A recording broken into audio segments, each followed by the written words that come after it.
First class was quiet in the way only expensive spaces ever were. Not silence, never silence, but a curated hush. The low hum of engines, the muted clink of glass, polite smiles worn like uniforms, the kind of quiet that suggested rules without ever stating them.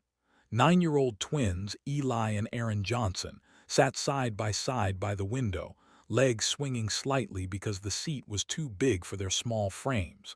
Their sneakers barely brushed the carpet. It was their first time in first class, a surprise their mother had planned for months. The boys leaned close, whispering, careful, excited, tracing shapes in the clouds with their fingers against the glass. Across the aisle sat Richard Hale, 60 years old, white, immaculately dressed, tailored blazer, pressed slacks, a watch that cost more than most people's monthly rent. He sat rigid, jaw tight, eyes scanning the cabin with the casual ownership of someone who believed this space was made for him. From the moment the twins settled in, something in him hardened. His gaze lingered too long. His sighs grew exaggerated. His fingers tapped the armrest in sharp, irritated bursts. When Eli let out a soft laugh, barely louder than the engine hum, Richard snapped. He leaned across the aisle, invading their space, his voice low but venomous. "You need to be quiet," he said. "This isn't economy. Know your place." The words landed heavy. Eli froze. Aaron's smile vanished. They looked at each other, confusion flickering across faces too young to fully understand hatred but old enough to feel its sting. A flight attendant noticed and stepped in, voice calm, professional, asking if everything was all right. Richard waved her off with a flick of his hand, dismissing her like an inconvenience. Then it happened. Without warning, without hesitation, Richard reached out and slapped Eli across the face. The sound cracked through the cabin, sharp and unmistakable. A collective gasp rose. Time seemed to stutter. Eli's head snapped to the side. His eyes filled instantly. Aaron screamed, a raw, terrified sound that cut deeper than the slap itself. "Sir," the flight attendant shouted, moving forward. Passengers stood halfway from their seats. Phones appeared, hands shaking. Richard leaned back, face flushed, breathing hard, muttering about disrespect and control, as if violence against a child were a reasonable correction. Eli's cheek reddened, a handprint blooming like a bruise already forming. Aaron clutched his brother, shaking, eyes darting wildly, searching for their mother. She wasn't there yet. She had been delayed by a last-minute meeting, approved to board moments later. Security was called. The twins were escorted toward the galley, Eli crying silently now, Aaron sobbing openly, their hands locked together like a lifeline. The curated quiet of first class was gone, replaced by shock, outrage, and a question hanging in the air no one wanted to answer. How could this happen here? Before we go further, if stories like this matter to you, stories that take hours of research, care, and emotional energy to tell, please consider subscribing. It truly helps ensure these stories continue to be told and never ignored. Eli and Aaron Johnson were identical twins, but anyone who knew them well could tell them apart instantly. Eli was quieter, more observant, the kind of child who noticed details others missed. He loved drawing airplanes, sketching wings and engines with careful precision. Aaron was louder, expressive, always asking questions, always wondering how things worked. Together, they balanced each other, two halves of a whole that felt complete only when they were side by side. They had grown up in small apartments and borrowed houses, their lives shaped by their mother's long hours and constant travel. Dr. Maya Johnson was not just their mother.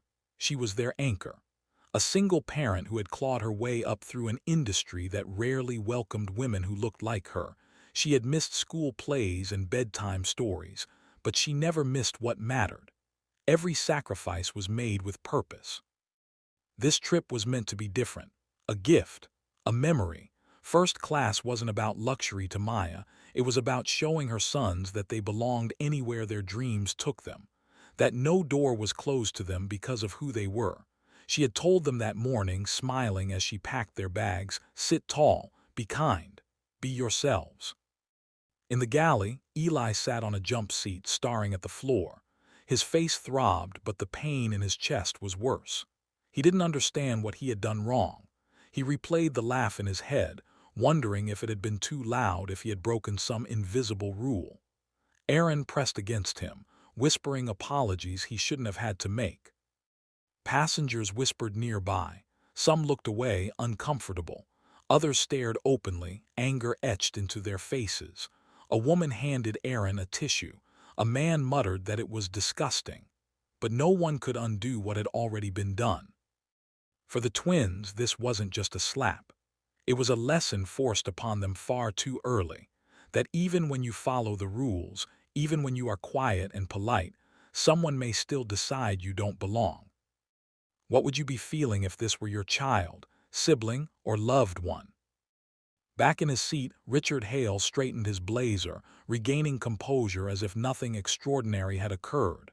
When security approached, he spoke calmly, confidently, invoking his status, his frequent flyer history, his right to peace. They were disruptive, he insisted. Someone had to correct them. The crew hesitated. Protocol demanded action, but authority has a way of bending rules.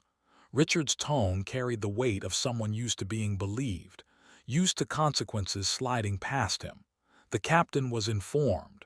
Reports were started, but the plane remained at the gate, tension thickening with every passing minute. In the galley, the twins waited. Eli's face burned. Aaron's hands trembled. The flight attendant crouched beside them, apologizing over and over as if words could shield them. Passengers continued to film. Some argued quietly with each other. He should be arrested. They'll sweep it under the rug. Richard glanced back once, catching Eli's eyes. There was no remorse there, only irritation, as if the child were an inconvenience that refused to disappear. The door at the front of the aircraft opened. A figure stepped inside. Calm, composed, purposeful. Why do you think people stay silent when they see injustice like this?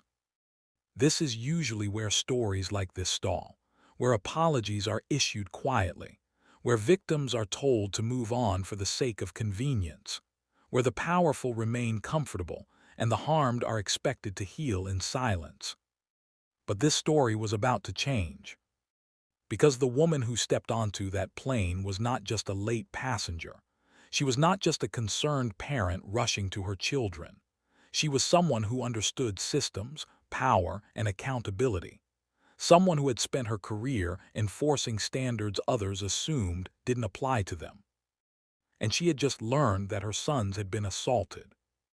Dr. Maya Johnson moved through the aisle with measured steps, eyes scanning until they found Eli and Aaron. She knelt immediately, hands gentle as she examined Eli's cheek, her face unreadable but her jaw tight. She pulled both boys into her arms, whispering reassurance, grounding them with her presence. The lead attendant approached, voice shaking. "Ma'am, there was an incident." Maya nodded once. "I know," she said evenly. Then she stood. "I'm the airline's director of operations." The words rippled through the cabin. Heads turned. Phones lifted higher. Richard's posture stiffened. His confidence wavered for the first time. Maya requested reports, witnesses, security footage. She addressed the cabin briefly, thanking passengers for their patience, stating clearly that violence and discrimination would not be tolerated. Not here, not anywhere. Richard tried to speak. She didn't let him. Airport security boarded fully now. Statements were taken. Video reviewed. Richard's attempts to justify himself grew louder, more desperate. "I didn't mean." They provoked. No one listened. He was escorted off the plane in handcuffs. Passengers watched in silence. Some applauded softly. Others wiped tears. The twins sat beside their mother, her arms around them, unyielding. Charges were filed. A lifetime ban from the airline issued. His name spread quickly, tied forever to that moment. The video went viral within hours. Headlines followed. Statements were released. Policies reviewed. Training updated. The airline announced zero-tolerance enforcement with transparency measures. Other carriers followed. Maya testified before boards, advocating not just as a mother but as a leader. The incident became a case study, a warning. Months later, Eli still drew airplanes. Aaron still asked questions. Therapy helped. Time helped. Their mother remained vigilant, proud. Richard faced charges, lost standing, and became a cautionary tale. The twins flew again, this time heads high. This story isn't rare. That's the truth we must sit with. Racism doesn't always announce itself loudly. Sometimes it wears a blazer and flies first class. What matters is what happens next, who speaks, who acts, who refuses to look away. What would you have done in this situation? Would you have spoken up or looked away? If protecting children, standing up to injustice, and making stories like this impossible to ignore matters to you, please like, share, and subscribe. Because silence is what allows this to happen again.